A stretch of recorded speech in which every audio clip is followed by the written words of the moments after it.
नमस्कार,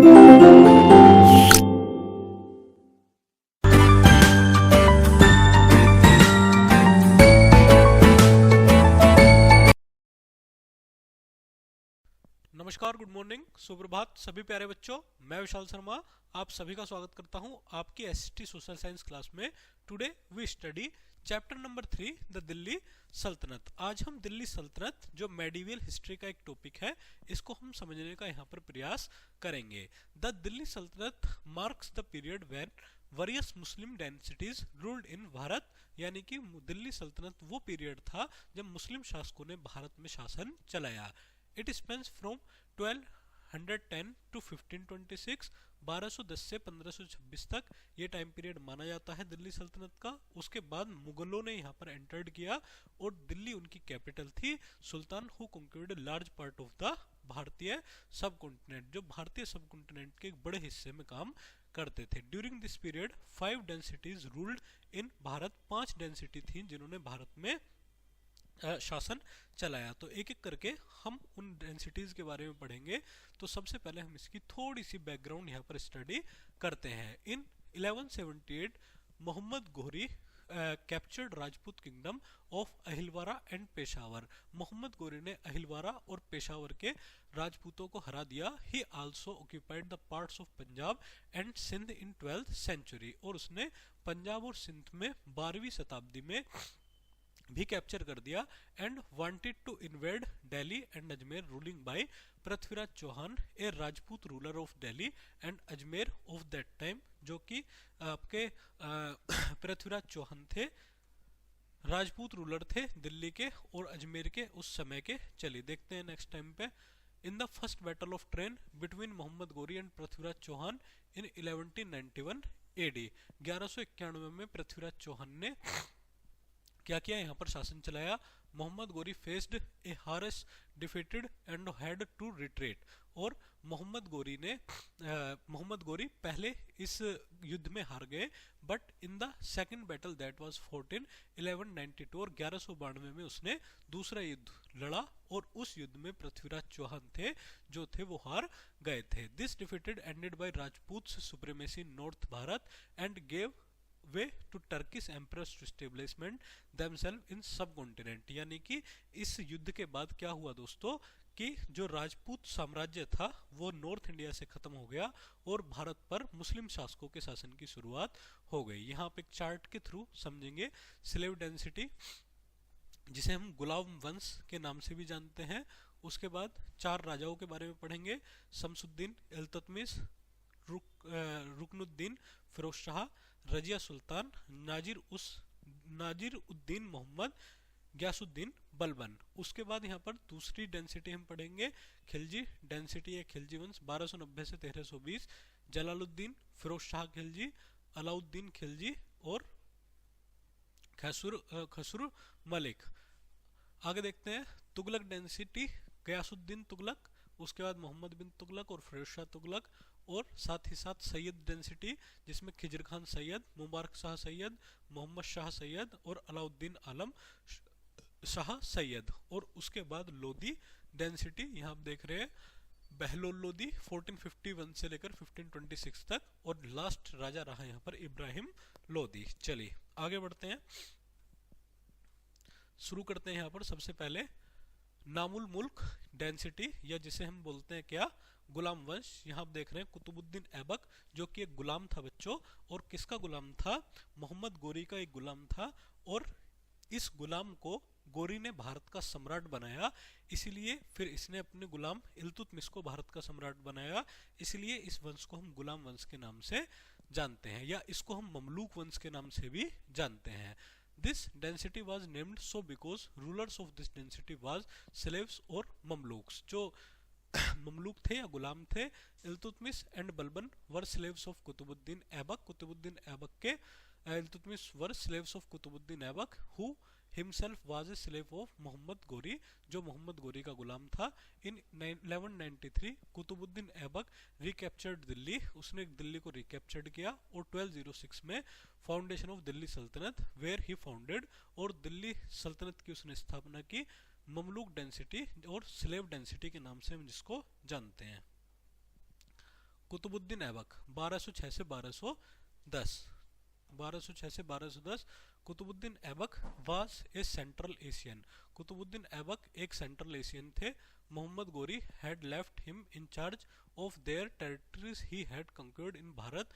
after Ghori's death, Ghori की मौत के बाद Qutubuddin began to rule as an independent ruler, और कुतुबुद्दीन ने एक इंडिपेंडेंट शासक के तौर पर यहाँ पर शासन चलाना शुरू किया। Qutubuddin was a kind hearted and generous man, Qutubuddin Aibak एक काइंड हार्टेड और जेनरस मैन था, इसलिए उसको एक लाख बख्श दान देने वाला व्यक्ति कहा जाता है। चलिए नेक्स्ट देखते हैं, बहुत सी चैरिटी उसने डोनेट की। शमसुद्दीन इल्तुतमिश 1210 टू 36 का टाइम पीरियड इनका रहा है। Qutubuddin was succeed by Iltutmish, Qutubuddin Aibak ने अपना जो उत्तराधिकारी घोषित किया, इल्तुतमिश को घोषित किया। He considered the real founder of सल्तनत, उसको रियल फाउंडर कहा जाता है इस सल्तनत का। He faced many problems but dealt with them strongly, लेकिन उसने काफ़ी समस्याएं उसके सामने आई, लेकिन उसने बहुत सख्ती के साथ उसका समाधान किया। He put the rebellions within the empire. He also protected the northwest frontiers of the Sultanate against possible Mongol invasion, जो मंगोलों का आक्रमण था उससे अपनी सल्तनत को बचाया। He managed to defeat his rivals Turks and Rajput, अपनी सल्तनत को उसने तुर्की और राजपूतियों से भी बचा कर रखा। Iltutmish decided to make his daughter, अपनी बेटी रजिया को उसने दिल्ली का सुल्तान नियुक्त किया। द नोबल्स वर अनहैप्पी, जिससे जो इनके नोबल्स थे वो अनहैप्पी हो गए। After the death of Iltutmish they placed Ruknuddin Firoz Shah, Ruknuddin Firoz Shah को इन्होंने, जो कि इल्तुतमिश का एक लड़का था, उसको राजा बनाया। Ruknuddin spent his time enjoying himself paying little attention to administrating the सल्तनत, जो फिरोज शाह था वो अपना ज़्यादा से ज़्यादा समय एंजॉय में बिताता था और प्रशासन को बहुत कम समय देता था। चलिए नेक्स्ट देखते हैं हम रजिया सुल्तान। यहाँ आप देख रहे हैं फोटो लगी हुई है रजिया सुल्तान की, पहली मुस्लिम या पहली मेडिवल पीरियड की महिला शासक ये कही जा सकती हैं। 1236 से लेकर के 1240 तक ये रही। इल्तुतमिश हैड मैनी सन्स, बहुत से बेटे थे, बट सभी क्या थे, वो नकारा थे, इसलिए उसने अपनी बेटी रजिया को क्या किया, अपना उत्तराधिकारी नियुक्त किया। Thus the nomination of a daughter to the throne in preference to sons was a very bold and a novel step, एक बहुत आइडियल स्टेप था उस समय के दृष्टिकोण से अगर हम देखें। After becoming the ruler Razia refuse to be puppet, she discarded female dress and started holding court with the face unveiled, यानी कि उसने जो महिलाओं वाली ड्रेस थी वो उतार करके एक राजशाही ड्रेस अपनाया। She even hunted and led the army in war, वो हंड्रेड करती थी और आर्मी का नेतृत्व करती थी जब भी युद्ध होता था। Razia's resign was full of problems, लेकिन उसका जो रिजाइन था वो समस्याओं से भरा हुआ था। She faced a lot of opposition from the Turkish nobles who did not approve of her independent ways. Razia was finally murdered in 1240, बाद में रजिया का 1240 में रजिया का मर्डर कर दिया गया। Period from 1240 to 1246। After the death of Rajia, the Delhi Sultanate saw a succession of weak rulers disputing Muslim nobility, ascensions and short-lived tenures. The corpse of 40 and made Bahram Shah the son of Iltutmish as the sultan of Delhi. Razia के बाद बहराम शाह को दिल्ली का सुल्तान नियुक्त किया गया। In 1240 Bahram Shah died.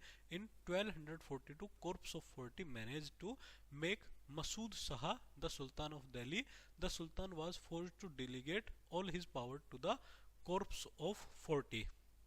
सारी जो power थी इसे हम तुर्क के चहलगानी या 40 लोगों का एक ग्रुप ये हुआ करता था, उनके हाथ में चली गई। और फाइनली उन्होंने नासिरुद्दीन महमूद 1246 से लेकर के 1266 तक राजा रहा, जो अपना ज़्यादातर टाइम पढ़ाई लिखाई में व्यतीत करता था बेचारा। Nasiruddin Mahmud exchange the throne of under the influence of powerful Turkish chief Balban, लेकिन उसका जो अधिक समय गुजर रहा था वो बलबन के नेतृत्व में या मार्गदर्शन में चल रहा था। यहाँ हम पढ़ेंगे बलबन के बारे में, और बलबन अपने आप में एक काफ़ी योग्य व्यक्ति था। 1266 to 1287 the struggle for power between the monarchy and Turkish nobles continued till Balban captured power after the death of Nasiruddin Mahmud in 1266। यानी कि सारी पावर बलबन ने अपने हाथ में ले ली। He introduced strict discipline and strength the power of the monarchy, और monarchy की सारी पावर उसने अपने हाथ में रख ली। He was very strict and did not spare the nobles while delivering justice to keep himself well informed. Balban appointed species in every department. He also organized a strong centralized army both to deal with internal disturbance and to repel the Mongols who posed a serious threat to the Delhi सल्तनत। और उसने दिल्ली सल्तनत की सारी power, जो अपने आप को दिल्ली सल्तनत को काफ़ी मजबूत बनाया, और जो मंगोल थे उस समय के वो उनको डिफीटेड किया, हराया। और एक पॉलिसी वो लेकर के आया, ब्लड आयरन, रक्त और लोह की नीति, जिसके नाम से हम जानते हैं, यानी कि अपने दुश्मन को दूर से ही खत्म कर देना। नेक्स्ट हम पढ़ेंगे खिलजी वंश 1290-30, और सबसे पहले हम उसमें पढ़ेंगे Jalaluddin Khilji 1290-1296। Jalaluddin was a weak ruler, कमजोर राजा था। Like many before and after him, Jalaluddin's rule was short-lived from 1290 to 1296 because his nephew Alauddin Khilji, उसके भतीजे अलाउद्दीन खिलजी ने उसकी हत्या करके खुद गद्दी पर बैठ गया। नेक्स्ट हम देखेंगे अलाउद्दीन खिलजी, ये काफ़ी काबिल शासकों में रहा है दिल्ली सल्तनत के। 1296 to 1316 the most powerful ruler of the Khilji dynasty was Alauddin Khilji. एक अलाउद्दीन खिलजी यहाँ का राजा रहा है। He was an ambitious ruler था। Alauddin become known as a tyrant for keeping the Mongols out of Bharat. जो भारत से मंगोल अटैक कर रहे थे, उन भारत पर मंगोल अटैक कर रहे थे, सबसे ज़्यादा अटैक इसी के टाइम पीरियड में हुए। During his 20-year reign from 1296 to 1316 Alauddin experiences as a power hungry general led to rapid expansion और much of central and southern Bharat. एक सेंट्रल और साउथ इंडिया के बीच उसने भारत का सीमाओं का विस्तार करना शुरू किया। Bharat where he increase taxes to further strength his army and treasury, और वहाँ भारत में उसने बड़े अच्छे स्तर के टैक्स लगाने शुरू किए और अपनी आर्मी को मजबूत करना शुरू किया। आफ्टर हिज डेथ इन 1316, 1316 में उसकी मौत के बाद द डेंसिटी क्रम्बल होने लगी to enough general of his armies and Hindu born Muslims. Malik Kafur attempted to take power but did not have the Persian of Turkic support necessary, and Alauddin's 18-year-old son took the throne instead, which he ruled for only 4 years from 1316 to 1320 before being murdered by Khusro Khan, bringing an end the Khilji dynasty। और खुसरो खान जो थे, उनकी मृत्यु होने के बाद इसकी जो डेंसिटी थी वो खत्म होने लगी। अलाउद्दीन का मार्केट कंट्रोल, यहाँ अलाउद्दीन का मार्केट कंट्रोल हम देखते हैं। Alauddin's measures to control the market was regarded as one of the great wonders of the world. पूरी दुनिया में उसकी जो मार्केट व्यवस्था है वो जानी जाती है नाम से। He fixed the cost of all commodities, यानी कि उसने सभी चीज़ों के जो प्राइस थे वो फिक्स कर दिए। From food grains, sugar, cooking oil to needle, and from costly imported clothes to horse and cattle. पशु हो, घोड़े हो, किसी भी चीज़ का जो दाम कर दिया उसने फिक्स कर दिया। इसलिए इसको बाजार नियंत्रण प्रणाली के नाम से या मार्केट कंट्रोल के नाम से हम जानते हैं। Very harsh punishment were given if any shopkeeper charge a higher price or tried to cheat by using false weight and measures. These measures benefit the people.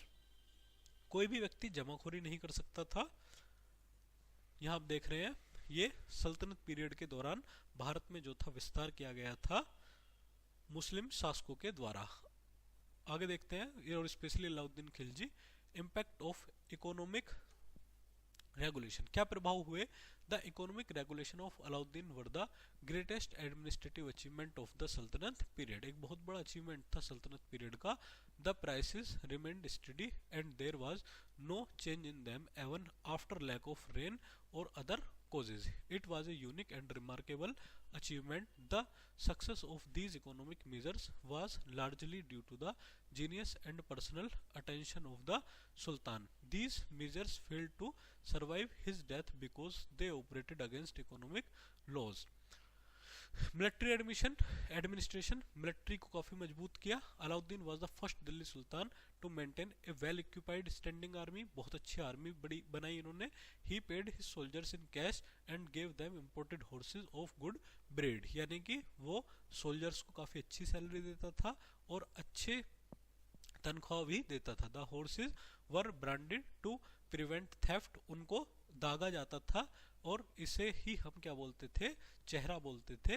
To keep a check to had regular supervision and pretending to horse and soldiers. Alauddin constructed a new garrison town named Siri for his soldiers. एक नई व्यवस्था जिसे सीरी के नाम से जाना जाता था वो अलाउद्दीन के द्वारा शुरू की गई. चलिए नेक्स्ट देखते हैं तुगलक वंश या तुगलक का डेंसिटी. 1320 से 1440 तक चली. पहले जो शासक थे आपके गयासुद्दीन तुगलक थे. After Alauddin's death once again there was chaos and confusion and a new density led by Ghiyasuddin Tughlaq came to throne. यानी कि गयासुद्दीन तुगलक जो थे वो अस्तित्व में आए. Ghiyasuddin Tughlaq built a huge fort in Tughlakabad which was massive and had 13 gates. और एक तुगलकाबाद राजधानी बनाई और शहर बनाया जिसमें 13 गेट थे. He build Tughlaqabad as third capital of Delhi. Third capital Delhi की बनाया. नेक्स्ट देखते हैं मोहम्मद बिन तुगलक 1324 से 1351. Ghiyasuddin was succeed by his son Mohammad bin Tughlaq. Mohammad bin Tughlaq के द्वारा इसका शासन इसका सक्सेसर बना उत्तराधिकारी बना. In some ways he was the most remarkable ruler of his age. वो अपने समय का एक मोस्ट रिमार्केबल रूलर था. He successfully repulsed the attack by the Mongols. Successfully उसने अपने आप को बचाया मंगोल आक्रमण से. He defeated the Mongols and undertook A number of bold experiments but unfortunately he was hasty and impatient. Mohammad bin Tughlaq built Jahanpanah as the fourth capital of Delhi. Jahanpanah को उसने fourth capital Delhi की बनाया. सिफ्टी को कैपिटल. ये बहुत हिस्टोरिकल वर्क था मोहम्मद बिन तुगलक के समय में बच्चों, जो उसने अपनी कैपिटल जो थी वो दिल्ली से 1327 में साउथ इंडिया में ये पड़ता है जगह Daulatabad. Most historians believe that there were two reason. उसके जो दो कारण थे वो ये थे कि जो सुल्तान था वो चाहता था कि कंट्रोल कर लेगा वो किस तरीके से कि मेडिवल यहाँ अगर राजधानी यहाँ होगी तो पूरे इंडिया को वो कवर कर लेगा. उसके अलावा वो मंगोलों से भी भारत के एरिया को कवर कर सकता है. नेक्स्ट देखते हैं Mohammad bin Tughlaq ordered the entire population of Delhi to move to Daulatabad. People did not want to leave their homes. लोग जो थे वो अपना घर छोड़ने के लिए तैयार नहीं थे. But had to obey the king's order. लेकिन उन्हें राजा का जो आदेश था वो मानना पड़ा. However the king soon realised that it was impossible to keep a watch on the northern frontiers from Daulatabad, so he ordered a reshift of the capital. All the people who had gone to Daulatabad were asked to move back to Delhi. यानी कि पहले जो था ये सुल्तान बेचारा दिल्ली से दौलताबाद सभी लोगों को लेकर के गया और फिर दौलताबाद से दिल्ली वापस लेकर के आया. द ईयर इन 1327 1327 में all the families in your village have been ordered to move to Daulatabad. Write an account of the discussion taking place in your house and in the village regarding this. Also describe the difficulties you faced during the long journey. और बहुत समस्या इस journey के दौरान इन लोगों को झेलने के लिए मिली. Introduction of token currency. एक टोकन करेंसी लेकर के आए जैसी भारत में मुद्रा चलती है. Taxation of Doab. दोआब में इन्होंने टैक्सेशन लगाए. चलिए आगे देखते हैं. फिरोज शाह तुगलक 1351 टू 1388 तक इन्होंने शासन किया. Firoz Shah Tughlaq was a Turkish leader. एक टर्किश लीडर थे who was born in 1309 and was in power in Delhi from 1351 to 1388. He was the third ruler of Tughlaq dynasty, Tughlaq वंश के तीसरे राजा थे। His father was a Muslim having the title of Sipah Salaar and mother was a Hindu। इनकी माता एक हिंदू समाज से belong करती थी, पिता एक मुस्लिम समाज से बिलोंग करते थे।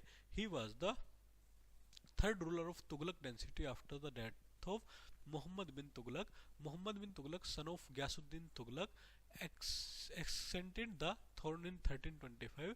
He passed away in the Thatta while batting in Sindha against तागी। तागी एक टर्किश स्लेव थे, उनके खिलाफ लड़ते हुए इनकी डेथ हो गई। After his demise the nobles and specialist the court choose Mohammad cousin Firoz Shah Tughlaq as the following sultan in 31। उसके बाद फिरोज शाह तुगलक को इन्होंने अपना सुल्तान चुन लिया था। He wrote his autobiography called Futuhate Firoz Shahi. He have most of the information from this. चलिए हिज रूल, उसकी जो शासन व्यवस्था थी उसको हम देखते हैं। Firoz Shah was majorly dependent on an earlier commander Malik Maqbul who expected Islam after was arrested. Malik Maqbul को उसने अपना अर्लियर कमांडर नियुक्त किया। Sultan used to call him Khan e Jahan which meant real ruler. Malik helped him in his rule when he was an expeditions. और मलिक जो था वो Malik help कर रहा था अपने शासन व्यवस्था को चलाने में। Firoz gave various imperative concessions to the scholars. और इम्पेरेटिव कंसेशंस उनने अपने स्कॉलर्स को दिए। He attempted to boycott practices which the standard scholars considered un-Islamic. In this manner, he denied the act of Muslim ladies going out to pray at the graves of holy saints। He मतलब Muslim महिलाओं को उसने protect करना शुरू किया। He mistreated various Muslim groups which were viewed as unorthodox by the scholars. Firoz provide the principles of inheritance to the armed forces. Armed forces के लिए उसने कुछ प्रिंसिपल्स बनाए। Officers were permitted to rest and enjoy and send their children in army in their place। The officers were not paid in real money but rather by projects on land revenue income of towns। This novel strategy of installment prompt numerous misuse वो इसका करने लगे। Achievement देखते हैं क्या क्या थे। दीवाने खैरात उसने एक संस्थान बनाया जो गरीबों के लिए था। दीवाने बंदगान जो अपने गुलामों के लिए बनाया। इसके अलावा he declared the iqtari framework heredity. Iqtari system उसने शुरू किया। He constructed waterways for watering system from Yamuna to the city of Hisar, Sutlej to Ghaghar, Ghaghar to Firozabad, Mandvi to Sirmaur hills, Hansi to Haryana. He is known to establish 4 new towns Firozabad, Fatehbad, Jaunpur and Hisar। He had translated many Sanskrit works into Persian and Arabic। He established several hospitals portrayed differently as Darul Shifa or Shifa Khana in Delhi। He died in 3088 and the Tughlaq dynasty could not continue much after his death। जो Tughlaq density थी उसने इन सभी चीज़ों को बनाकर रखा। आगे बढ़ते हैं। इनके टाइम पीरियड में जियाउद्दीन बर्नी एक लेखक था। was a Muslim historian and political thinker, lived in Bharat in the region of Muhammad bin Tughlaq and Firoz Shah Tughlaq के पीरियड में रहे थे। He was best known for composing an account, a major historical work on medieval Bharat which covers a period from the regions of Ghiyasuddin Balban to first 6 years of the region of Firoz Shah Tughlaq. आगे बढ़ते हैं। Ibn Battuta इनके time period में भारत आया। जो Ibn Battuta who lived in court of Morocco bin Tughlaq for 8 years। He writes that the inhabitants of Delhi were forced to leave their homes and shift to Devgiri। When a search was made, only a blind and a crippled person were found in the disturbed city। In night, neither any lamp could be seen nor any smoke। One could hear the howling of the animals. यानी कि ये कहता है कि जब उसने मोहम्मद बिन तुगलक ने अपनी राजधानी का परिवर्तन किया, चेंजेस किया, तो एक अपाहिज, कोई अंधा, कोई लंगड़ा, कोई भी व्यक्ति उसने अपने राजधानी में नहीं छोड़ा था। आगे देखते हैं। अल-बरूनी जो पर्सिया से आया हुआ था, एक सुल्तान मोहम्मद के पीरियड में अका अल बरूनी इसका पूरा नाम था, travel to Bharat to learn about Bharatiya people and to discuss with them questions of religion, science and literature and the very basis of their civilisation. He remained in Bharat for 13 years studying and exploring, जिन्होंने 13 साल तक भारत में study किया। Al Biruni not only studied Sanskrit sahitya, केवल संस्कृत साहित्य ही नहीं लिखा, but also meet many Bharatiya mathematician and philosophers, बहुत सारे मैथमेटिशियन दार्शनिकों से वो मिला।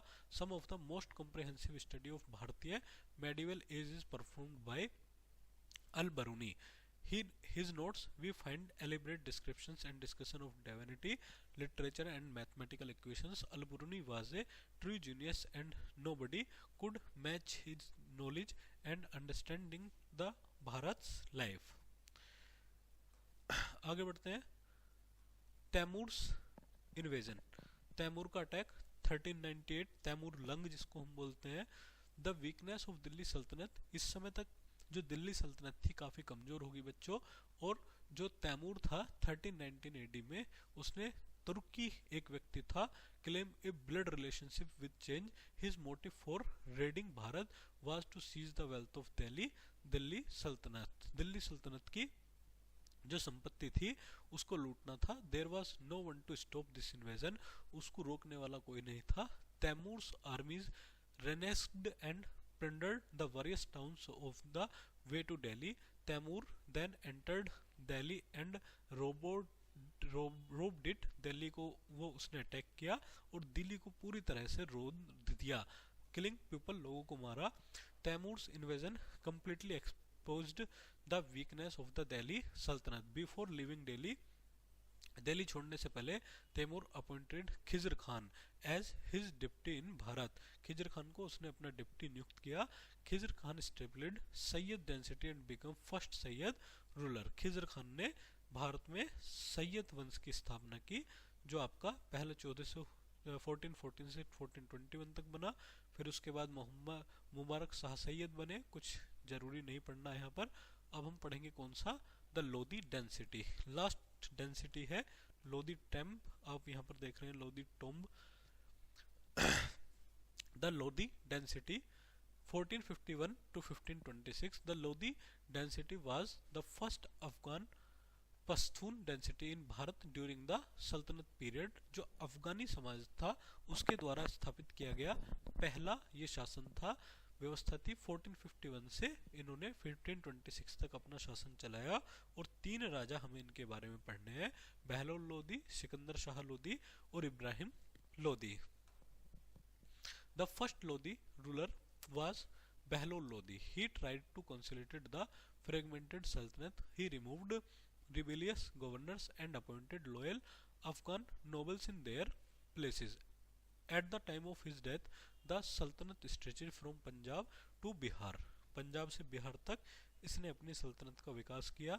उसके बाद हम देखते हैं Sikandar Lodi 1489 to 1570. The most powerful Lodi rulers was Behlol's son Sikandar Lodi.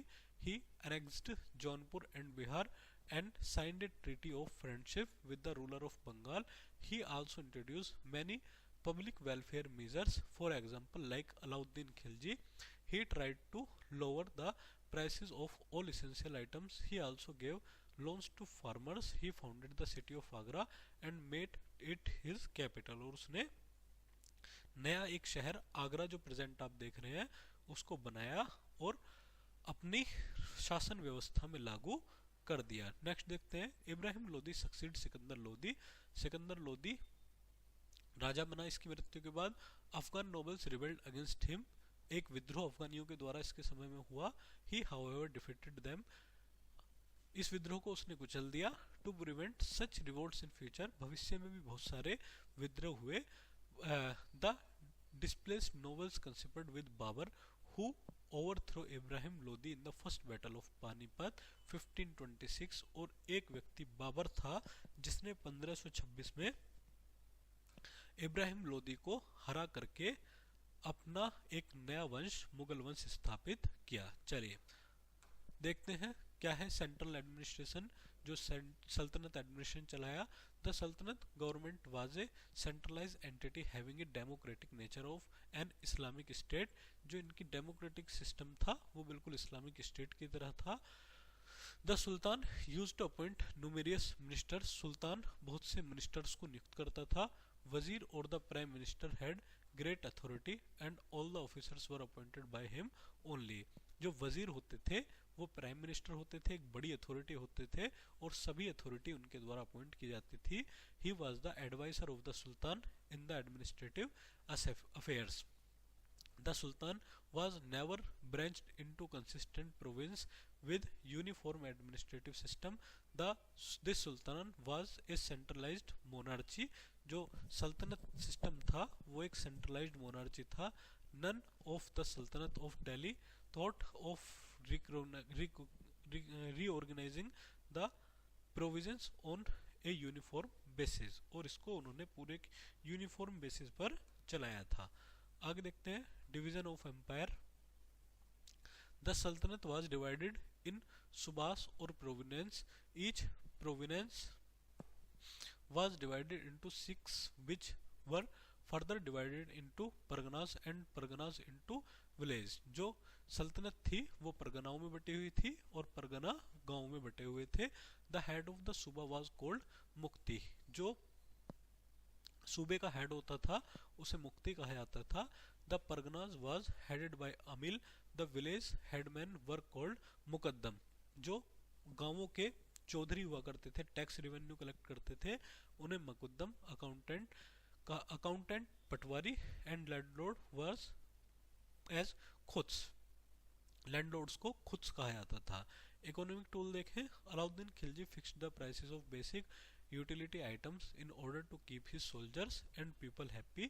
He appointed Sahanas to keep an eye over the manufacturing in the trade. No one could charge higher price. If any found doing so, he was punished severely. कोई भी व्यक्ति जरूरत से ज्यादा, अलाउद्दीन खिलजी ने जो system लागू किया था, कोई भी व्यक्ति जरूरत से ज्यादा पैसे नहीं ले सकता था, तो जमाखोरी और ब्याज जैसी व्यवस्था इस समय नहीं थी। चलिए बच्चों, आज का टॉपिक हम यही खत्म करते हैं, मिलते हैं जल्द ही नई क्लास में, तब तक के लिए थैंक्स।